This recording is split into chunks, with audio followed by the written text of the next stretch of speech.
ശ്രീ ആൻഡ്രോഗസ്റ്റ്. വാക്ക് പിഴച്ചു എന്നത് തന്നെയാണ് എൻ്റെ അഭിപ്രായം. കാരണം ഇന്ത്യയുടെ പ്രഥമ പൗരയായ ഇന്ത്യയുടെ രാഷ്ട്രപതിയെ സോണിയാഗാന്ധിനെ പോലെ ഇത്രയും മുതിർന്ന കോൺഗ്രസിൻ്റെ ഏറ്റവും വലിയ നേതാവായിട്ടുള്ള കോൺഗ്രസിനെ നയിച്ചുകൊണ്ടിരിക്കുന്ന ഒരാൾ ഒരിക്കലും പറയാൻ പാടില്ല. അവർക്ക് 78 വയസ്സായി എന്നാണല്ലോ പറയുന്നത്. അപ്പോൾ 78 വയസ്സായ ഒരാളിൽ നിന്നും മറ്റൊരു സ്ത്രീക്ക് അങ്ങനെ പറയാൻ പാടും. ഇനി അങ്ങനെ ഒരു പ്രായമായ സ്ത്രീയെക്കുറിച്ച് അങ്ങനെ പറയാൻ പറ്റുമോ? ഇന്ത്യയുടെ രാഷ്ട്രപതിയെ കുറിച്ചൊന്നും ഒരിക്കലും അങ്ങനെ പ്രധാനമന്ത്രിയെ പോലും പറഞ്ഞാൽ സമ്മതിക്കില്ല. എതിർ പാർട്ടിയിൽ നിൽക്കുമ്പോൾ പോലും പറയാൻ പാടില്ല എന്നുള്ളതാണ്. അപ്പോൾ അങ്ങനെയൊന്നും ഒരിക്കലും പറയാൻ പാടില്ല എന്നുള്ളതാണ്. എന്താണ് ദ്രൗപദി മുർമുവിനെ കുറിച്ച് സംബന്ധിച്ചിടത്തോളം പറയുകയാണെങ്കിൽ ഉണ്ണി സാർ നേരത്തെ പറഞ്ഞ പോലെ വാർഡ് മെമ്പറായി തുടങ്ങിയതാണ്. വാർഡ് മെമ്പർ, MLA, മന്ത്രി, ഗവർണർ, രാഷ്ട്രപതി, അങ്ങനെ അവർ കടന്നു വന്ന വഴികളെക്കുറിച്ചൊക്കെ നമ്മൾ എത്രയോ ചർച്ച ചെയ്തതാണ്. അവർ രാഷ്ട്രപതിയായ സമയത്ത് നമ്മൾ എത്രയോ ചർച്ച ചെയ്തതാണ്. അപ്പോൾ ആ ചർച്ചകളെയൊക്കെ അപ്രസക്തമാക്കിക്കൊണ്ട് ഇതൊന്നും ഇവർക്ക് അറിയാത്തതുകൊണ്ടല്ലേ എന്നേ അവരെന്താ ഒരു നയപ്രഖ്യാപനം കഴിഞ്ഞ് പുറത്തിറങ്ങി വരുമ്പോൾ അവർ പറയുന്ന വാക്കെന്താ? രാഹുൽ ഗാന്ധി പ്രതിപക്ഷ നേതാവല്ലേ, അദ്ദേഹം പറഞ്ഞ വാക്കെന്താ? ബോറിങ്. എന്താ സിനിമ കണ്ടിട്ട് ഇറങ്ങി വരികയാണോ? നമ്മൾ സാധാരണ സിനിമ കണ്ടിട്ടൊക്കെ ഇറങ്ങി വരുമ്പോൾ പറയുന്ന പോലെ ബോറിങ് എന്ന് പറയുകയാണ്. അതിനെക്കുറിച്ചൊരു കണ്ടന്റിനെ കുറിച്ച് അടുത്ത ചോദ്യത്തിന് പറയുന്നത് നോ കമൻസ്. പിന്നെ ആരാണെന്നേ ഞാൻ ചോദിക്കുന്നത്, കോൺഗ്രസ് എത്തി നിൽക്കുന്ന ഒരു അവസ്ഥ ആലോചിച്ച് നോക്കിക്ക്. എവിടെയാണ് കോൺഗ്രസ് എത്തി നിൽക്കുന്നത്? നമ്മൾ ഈ പുകവലിൻ്റെ പരസ്യത്തിൽ പറയല്ലോ, ഈ നാടിന് ഇതെന്ത് സംഭവിച്ചു, ഒരിടത്ത് പോകാം. ഇത് കോൺഗ്രസ്സിന് പറയേണ്ട വാക്കാണ്. പല സ്ഥലത്തും അവസ്ഥ അതാണ്. എന്തൊക്കെയോ സംഭവിക്കുന്നു, എന്തൊക്കെയോ ചർച്ച ചെയ്യുന്നു. അവർ അമ്മ, മകള്, മകൻ 3 പേരും കൂടെ ചർച്ച ചെയ്യുകയാണ്. അതാണ് കോൺഗ്രസ് അവിടെ നിന്ന് ചർച്ച ചെയ്യുന്നത്. അതെന്താ പാർലമെൻറ്റിൻ്റെ പ്രിമിസസിൽ നിന്നിട്ട് പറയുകയാണ്.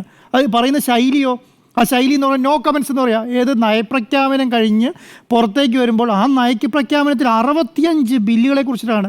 നാളെ ചർച്ച ചെയ്യാൻ പോകുന്ന 65 ബില്ലുകളാണ് അതിൽ പരാമർശിച്ചത്. അതിലേക്ക് ഏതൊക്കെയാണ്? ഈ വഖഫ് ഭേദഗതി, ഇപ്പോൾ നമുക്കൊക്കെ നേരിട്ട് അറിയാവുന്ന കാര്യത്തിൽ വഖഫ് ഭേദഗതി ആയാലോ, ഒരു രാജ്യം ഒരു ഇലക്ഷൻ പറഞ്ഞ് നോടൊരു 65 പ്രധാനപ്പെട്ട ബില്ലുകൾ നയപ്രഖ്യാപനത്തിൽ വായിച്ചിട്ട് ഒരക്ഷരം അതിനെക്കുറിച്ച് പറയാതെ നോ കമൻസ് എന്ന് പറയും. എന്നിട്ട് അടുത്ത വായിക്കുന്നത് ബോറിങ് എന്ന് പറയുകയാണ്. അപ്പോൾ ഇവരെവിടെയാണ് നിർത്തുന്നത്? ഏത് ശൈലിയിലാണ് അറ്റാക്ക് ചെയ്യുന്നത്? നാളെ ഇവർക്ക് ഇതിനെക്കുറിച്ച് എന്തെങ്കിലും പറയാൻ പറ്റുമോ?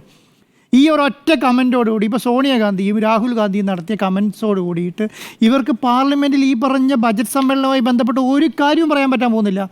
അതെല്ലാം അവർ അപ്പാടെ നശിപ്പിച്ചു. കാരണം BJPയെ സംബന്ധിച്ചിടത്തോളം BJP ഡൽഹി ഇലക്ഷൻ നടക്കുന്നു. ഈ പറഞ്ഞ പ്രധാനപ്പെട്ട ബില്ലുകളെല്ലാം പാർലമെൻറ്റ് പാസ്സാവേണ്ടതാണ്. അതിനെക്കുറിച്ചിട്ടാണ് അവർ ചർച്ച ചെയ്യുന്നത്. അതുകൊണ്ടാണ് 3 ഇരട്ടി സ്പീഡിൽ നരേന്ദ്രമോദി ഗവൺമെൻറ് സ്പീഡിൽ പോവുകയാണെന്ന് പറയുകയാണ് രാഷ്ട്രപതി. അതിനെക്കുറിച്ച് പോലും ഒരക്ഷരം മിണ്ടുന്നില്ല. പ്രധാനമന്ത്രി എന്ന് പറഞ്ഞാൽ എന്താ? ഇന്ന് പറഞ്ഞത് നമ്മുടെ ഏത് ദൈവമാണ്? ലക്ഷ്മി അതെ. അപ്പം ഇടത്തട്ടിലുള്ളവർ അങ്ങനെ ലക്ഷ്മി സ്തുതിക്കുക അങ്ങനെ പറഞ്ഞ് തുടങ്ങുന്ന ഒരു സംവിധാനത്തേക്ക് പ്രധാനമന്ത്രി പറയും.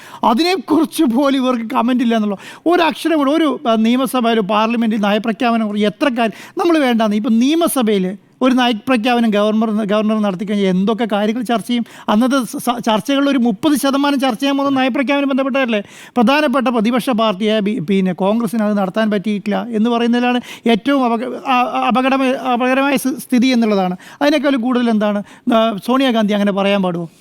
ഒരിക്കലും പറയാൻ പാടില്ലല്ലോ. നമ്മുടെ പ്രധാനമന്ത്രിയെ നമ്മുടെ രാജ്യത്തിൻ്റെ പ്രതിബിംബമായിട്ടാണ് മറ്റ് രാജ്യങ്ങളിൽ പ്രതിഷ്ഠിക്കുന്നത്. ഒരിക്കലും ഒരു ശത്രു രാജ്യങ്ങൾ പോലും പറഞ്ഞാൽ നമ്മൾ സമ്മതിക്കുന്നില്ലല്ലോ. ശത്രു രാജ്യം നമ്മുടെ പ്രധാനമന്ത്രിയെ കുറിച്ചിട്ടോ പ്രസിഡൻറ്റിനെ കുറിച്ചിട്ടോ എന്തെങ്കിലും പറഞ്ഞാൽ നമ്മൾ സമ്മതിക്കുമോ? നമ്മൾ ഒരിക്കലും സമ്മതിക്കില്ല. അപ്പോൾ അതിനെന്താണ്? അത് പക്വതയോട് കൂടിയിട്ടുള്ള മറുപടിയാണെന്ന് രാഷ്ട്രപതി കൊടുത്തതെന്നുള്ളതാണ്. പക്വതയോട് കൂടിയിട്ടുള്ള മറുപടി. നിങ്ങൾ ഇങ്ങനെ പറയാൻ പാടില്ല. അത് ഒരാളുടെ പേരെടുത്ത് പറഞ്ഞില്ല, രാഷ്ട്രീയ നേതാക്കന്മാരെന്നാണ് പറഞ്ഞത്. അപ്പം നിങ്ങൾ ഇവരെ 3 പേരെ മാത്രമേ ഉദ്ദേശിച്ചുള്ളൂ, വേറെ ആരെയും അതിനകത്ത് ഉദ്ദേശിച്ചില്ല. ഇവർ 3 പേര് മാത്രമേ അതുണ്ടായുള്ളൂ. കോൺഗ്രസ് നേതാക്കന്മാരെല്ലാവരും ഉണ്ടായിരുന്നെങ്കിൽ അത് പറയായിരുന്നു. ഒരു കോൺഗ്രസ് നേതാവ് ആ കൂടെ ഇല്ല. ഇവർ 3 പേര് മാത്രമേ ഉള്ളൂ എന്നുള്ളതാണ്. അത് കഴിഞ്ഞ് എന്താണ് ഇതിനകത്ത് അവർ ചെയ്യേണ്ടിയിരുന്നത്? അവർക്ക് തെറ്റുപറ്റി എന്ന് പറഞ്ഞ് മനസ്സിലാക്കിയാൽ അതിന് മാപ്പ് പറയുകയാണ് വേണ്ടത്. അതിനെ ന്യായീകരിക്കാൻ വേണ്ടിയിട്ട് അന്നേരം തന്നെ കോൺഗ്രസിൻ്റെ പ്രസിഡന്റ് ഇറങ്ങി വരികയാണ്. എന്നിട്ട് പറയാം, അതിനെ മല്ലികാർജ്ജുന ഖാർഗെ വന്നിട്ട് നിങ്ങൾ അപമാനിച്ചില്ലേ, നിങ്ങൾ ബഹുമാനിച്ചിട്ടില്ലല്ലോ. അത് ബഹുമാനിച്ചില്ലോ ഇവർക്ക് പറയാൻ അധികാരമുണ്ട്. പക്ഷെ അതല്ലല്ലോ ഇവിടുത്തെ കോണ്ടസ്റ്റ് എന്ന് പറയുന്നത്. ഇവിടുത്തെ എന്താണ്? ഇവർ അവമാനിച്ചോ ഇല്ലയോ എന്നുള്ളതാണ്. അതിന് മാപ്പ് പറയാൻ പറ്റുന്നുണ്ടോ? മാപ്പ് പറയാൻ പറ്റുന്നില്ലേ എന്നുള്ളതാണ് അതിൻ്റെ ഏറ്റവും വലിയ കാര്യം. അപ്പോൾ എന്നെ സംബന്ധിച്ചിടത്തോളം എൻ്റെ അഭിപ്രായം എന്ന് പറയുന്നത് വാക്ക് പിഴച്ചു എന്നുള്ളത് മാത്രമല്ല, സോണിയാഗാന്ധിയും കോൺഗ്രസും ഇന്ന് ചെയ്തത് നമ്മുടെ രാഷ്ട്രപതിയെ അപമാനിക്കുകയാണ് ചെയ്തത്. അത് കാരണം എന്താണ്? അവരെ സംബന്ധിച്ചിടത്തോളം ഒരു ഇത്രയും സാധാരണക്കാരുടെ 10 കോടി നരേന്ദ്രമോദി പറഞ്ഞതിനകത്ത് കാര്യമുണ്ട്, ഇന്ന് പറഞ്ഞ കാര്യമുണ്ട്. എന്താ 10 കോടി വരുന്ന ദളിതരുടെ പ്രതിനിധിയാണ്. അത് സത്യമാണ്. 10 കോടി ജനങ്ങളുടെ ഗോത്രവർഗ്ഗങ്ങളുടെ പ്രതിനിധിയായിട്ടാണ് പ്രധാനമന്ത്രി. അത് സത്യമാണ്. കാരണം ഏത് പ്രധാനമന്ത്രി ഗോത്രവർഗ്ഗങ്ങളിൽ നിന്ന് ഇന്ത്യയിൽ വന്നിട്ടുള്ളതെന്ന് രാഷ്ട്രപതിയാണ് ഗോത്രവർഗ്ഗങ്ങളിൽ നിന്ന് പിന്നെ ഇന്ത്യയുടെ രാഷ്ട്രപതിയായി മാറിയിട്ടുള്ളത്. ഒരാൾ പോലും ആയിട്ടില്ലല്ലോ. അതും ഒരു വനിതയാണ്.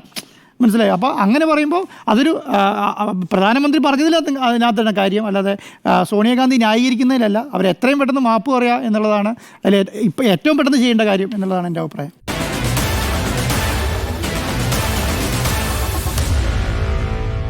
Meet the editors.